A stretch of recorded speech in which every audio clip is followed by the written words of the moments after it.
శ్రీమాత్రే నమః. శుక్రవారం రోజున తులసి చెట్టు కింద మట్టి చిటికెడు మట్టి తీసి ఇలా చేస్తే చాలు కోటీశ్వరులవుతారు. హిందూ మతంలో వారంలోని ప్రతిరోజు కూడా ఒక నిర్దిష్ట దేవునికి లేదా దేవతలకు అంకితం చేయబడింది. శుక్రవారం అంతిమ స్త్రీకి అంకితం చేసిన రోజు అని స్త్రీలు మంగళకరమైన రోజుగా భావిస్తారు.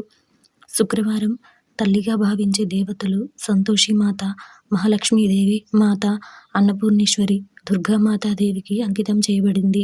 ఆ రోజున మహిళలు ఆ దేవతలకు వ్రతాలు చేసి తీపి పదార్థాలు పంపిణీ చేసే సంప్రదాయాన్ని కూడా ఆచరిస్తారు. కొంతమంది భక్తులు వరుసగా 16 శుక్రవారాలు ఉపవాసం ఉంటారు. శుక్రవారం తెలుపు రంగుకు ప్రాధాన్యతనివ్వబడుతుంది.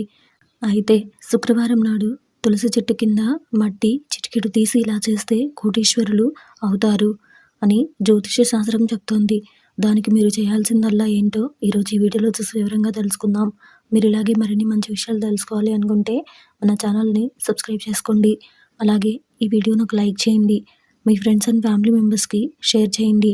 ఇంకా విషయంలోకి వెళ్తే దానికి మీరు చేయాల్సింది ఉదయం మీరు స్నానాది కార్యక్రమాలు ముగించుకున్న తర్వాత అంటే శుక్రవారం రోజు ఖచ్చితంగా తలస్నానం చేయండి. ఇల్లు శుభ్రం చేసుకోండి. మీ పూజా మందిరం శుభ్రం చేసుకుని దేవుడి పటాలు కూడా శుభ్రం చేసుకుని నైవేద్యాలతో ఆ భగవంతుని పూజించండి. లక్ష్మీదేవి ముందు దీపం వెలిగించండి. అలాగే మీరు హారతి కూడా ఇవ్వాల్సి ఉంటుంది. అదేవిధంగా పూజా కార్యక్రమం ముగించుకున్న తర్వాత మీరు తులసి చెట్టు కింద మొదట్లో నుండి కొంచెం చిటికెడు మట్టిని తీయండి.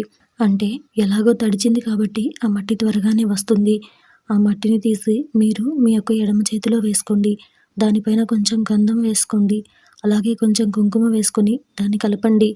అంటే మట్టి కొంచెం తక్కువగా ఉన్నా కానీ ఈ యొక్క గంధం కుంకుమ అనేది ఎక్కువ మోతాదులో ఉండాలి. ఈ విధంగా మీరు కలుపుకున్న తర్వాత దాన్ని మీ యొక్క నుదుటిన బొట్టులాగా పెట్టుకోండి. అలాగే మీ యొక్క ఇంట్లోని కుటుంబ సభ్యులందరికీ కూడా దాన్ని బొట్టులాగా పెట్టండి. ఈ విధంగా చేస్తే కనుక ఖచ్చితంగా మీకు ధనాభివృద్ధి కలుగుతుంది. మీ జీవితంలో ఎటువంటి సమస్యలతో అయితే మీరు బాధపడుతున్నారో ఆ సమస్యలన్నిటి నుండి మీకు విముక్తి కూడా లభిస్తుంది. మీకు కానీ మీ కుటుంబ సభ్యులకు కానీ ఉద్యోగ జీవితంలో, వ్యాపార జీవితంలో ఎటువంటి సమస్యలు ఉన్నా అవి కూడా తొలగిపోతాయి. అనారోగ్య సమస్యలతో మీ కుటుంబంలో ఎవరైనా బాధపడుతుంటే అలాగే వారి జీవితంలో సకల శుభాలు కలుగుతాయి. ఇలా గనక మీరు ప్రతిరోజు గనక చేస్తే మీకు, మీ కుటుంబ సభ్యులకు ఎవరికి ఎటువంటి కోరికలు ఉన్నాయో ఆ కోరికలన్నీ కూడా నెరవేరుతాయి.